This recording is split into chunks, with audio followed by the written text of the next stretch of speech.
Pengertian obligasi. Obligasi adalah surat tanda bukti utang yang dikeluarkan oleh perusahaan kepada pemegangnya dengan imbalan bunga sejumlah tertentu. Dalam setiap obligasi, tertera nilai nominal obligasi serta tingkat bunga obligasi. Nilai nominal atau nilai pari adalah nilai yang menunjukkan jumlah yang harus dibayar perusahaan pada waktu obligasi jatuh tempo. Sedangkan tingkat bunga obligasi menunjukkan sejumlah persentase tertentu yang harus dibayarkan secara periodik kepada pemegang obligasi. Timbulnya hutang jangka panjang. Saat skala operasional perusahaan berkembang atau dalam membangun suatu perusahaan, dibutuhkan sejumlah dana.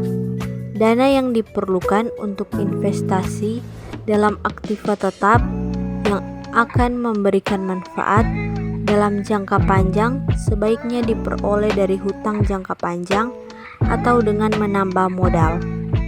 Dalam hal ini, perusahaan memiliki dua pilihan, yaitu menarik hutang jangka panjang, misalnya obligasi, atau menambah modal sendiri dengan mengeluarkan saham.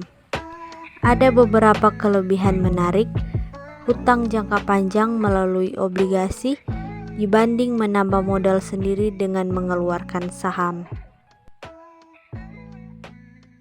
Keuntungan obligasi. Yang pertama, pemegang obligasi tidak mempunyai hak suara dalam kebijakan perusahaan sehingga tidak mempengaruhi manajemen. Yang kedua, bunga obligasi mungkin lebih rendah dibanding dividen yang harus dibayarkan kepada pemegang saham. Yang ketiga, bunga merupakan biaya yang dibebankan pada perusahaan yang dapat mengurangi kewajiban pajak, sedangkan dividen adalah pembagian laba yang tidak dapat dibebankan sebagai biaya. Kekurangan obligasi. Yang pertama, bunga obligasi adalah beban tetap baik dalam keadaan perusahaan mendapat laba atau mengalami kerugian.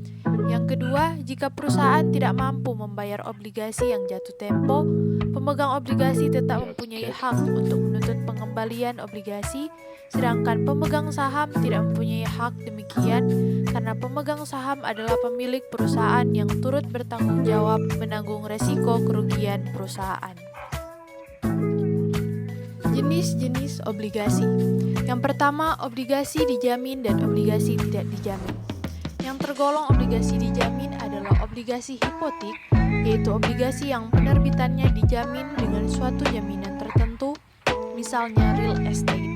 Sedangkan obligasi tidak dijamin adalah obligasi yang penerbitannya tidak dijamin dengan suatu jaminan. Yang kedua, obligasi berjangka, obligasi serial, dan obligasi dapat ditebus. Obligasi berjangka adalah obligasi yang memiliki jatuh tempo dalam satu tanggal.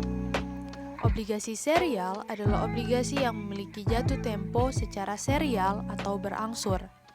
Obligasi dapat ditebus adalah obligasi yang memberikan hak kepada penerbitnya untuk menebus dan menarik obligasi tersebut sebelum jatuh temponya. Yang ketiga, obligasi convertible.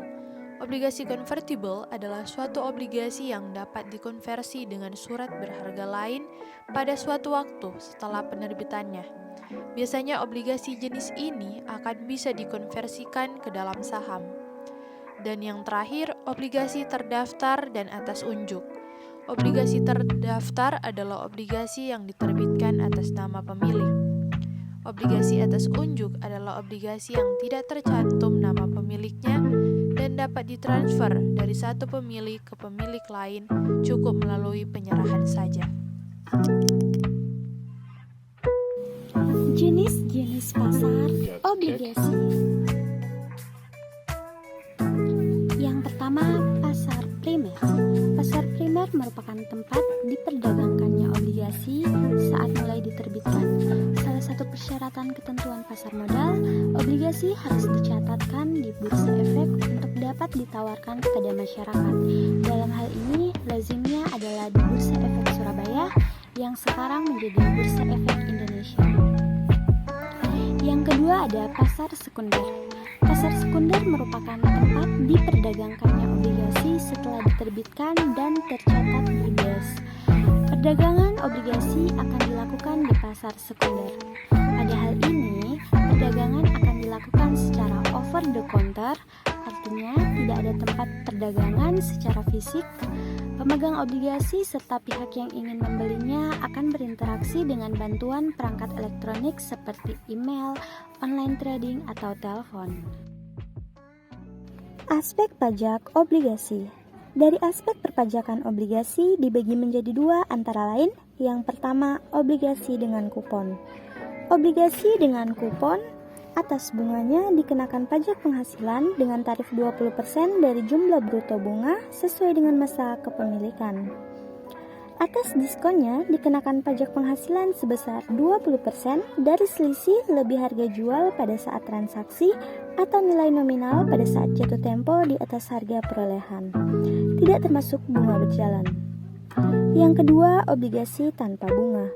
Obligasi tanpa bunga hanya atas diskonnya saja yang dikenakan pajak penghasilan, yaitu sebesar 15% dari selisih harga jual pada saat transaksi atau nominal saat jatuh tempo obligasi di atas harga perolehan obligasi.